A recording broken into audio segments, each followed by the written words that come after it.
coming up for the lip. We're almost there. A bit more shaping here. Good. And we'll take a tool. You don't have to buy a bunch of fancy things. You can just take a piece of wood and a pocket knife and carve whatever shape you wish.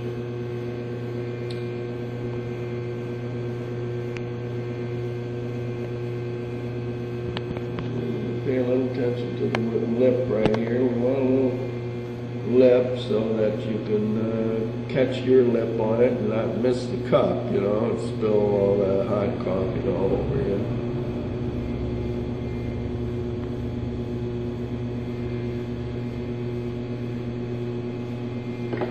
And then you'll go and cut your chamois up that you use to wash your car with, and you'll cut yourself a little strip of chamois. And you'll use that to just smooth out the rim of the pot.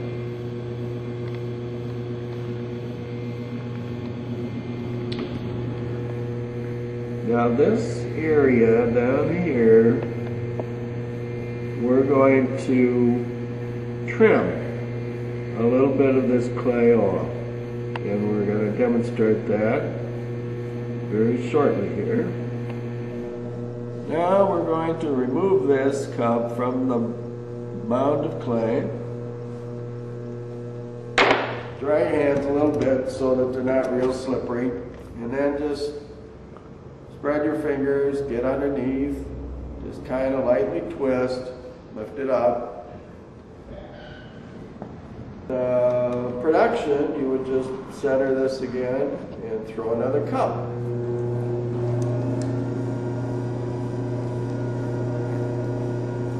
Now what we call this is throwing off the hump.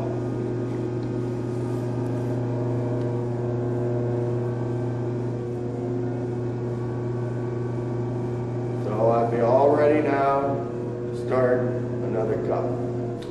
Well, so we have here a little cup that is in a state that we call leather hard, and it's, you know, you can handle it without deforming it, whereas you couldn't do that with the one that we just threw. In leather hard state, you can carve it, you can add clay to it, you can trim it, which you're going to see, and you can stick clay, new clay, to leather hard clay. Now I'm dusting this with talc, and that's just to keep this from sticking.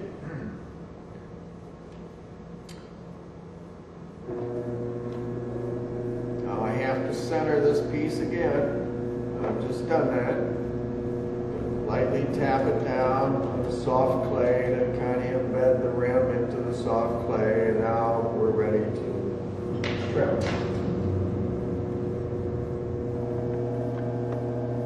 Now a lot of potters don't bother to trim, and it's not necessary. If you like not to trim, that's fine.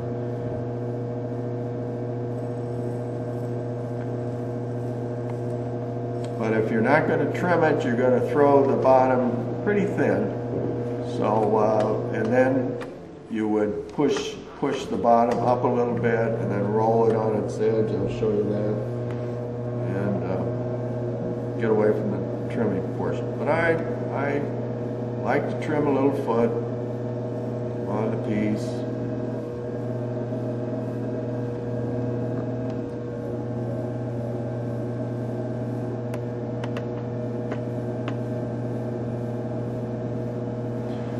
Now I'll usually press down on the bottom of the pot, and if there's a little give to it, I can tell that I'm pretty much where I want to be in the way of thickness.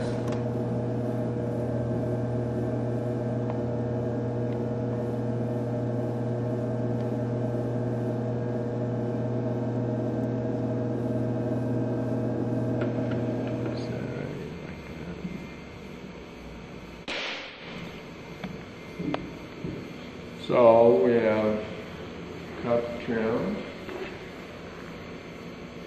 Now we'll put a handle on it. Add clay to this surface. So I'm going to, what we call scoring, I'm going to scratch it a little bit.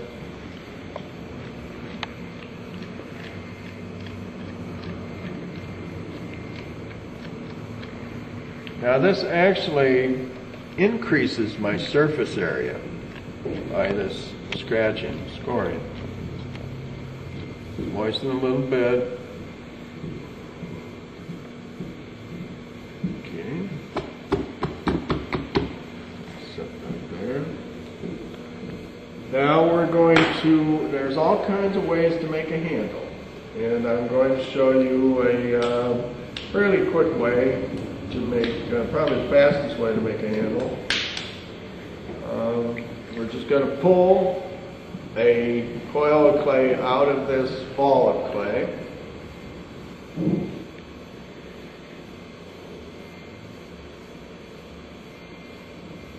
And then I'm going to flatten it.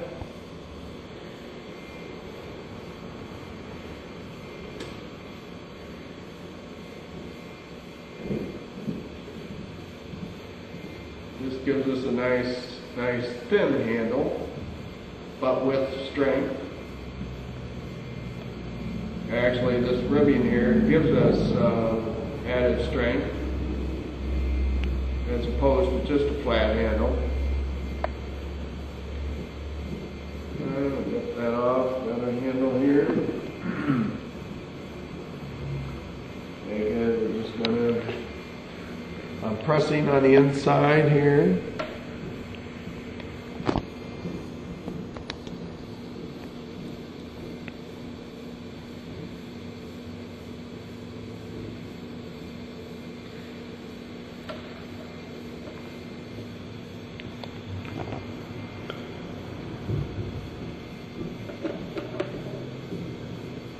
Just move that on.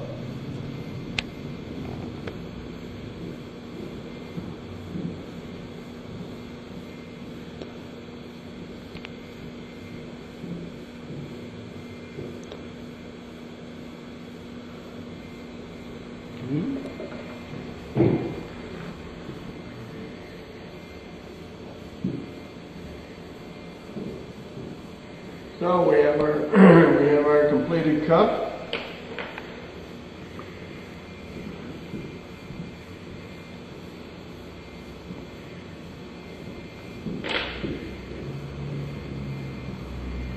And we set it aside to dry out, to stay what we call bone dry.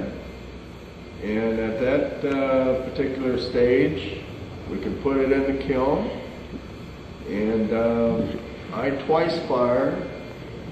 Some potters single fire, some potters twice fire. I twice fire. I will put this in the kiln, run the kiln temperature up to 1850 Fahrenheit, shut the kiln off, let it cool off. I take the piece out, check it over, glaze it, then put it back into the kiln for the glaze fire, which will be 2300 Fahrenheit. And then turn the kiln off, take the piece out, check it over, usually sand the bottom, and then to market. Well, folks, that concludes our day's lesson in pottery. It's a wonderful pleasure.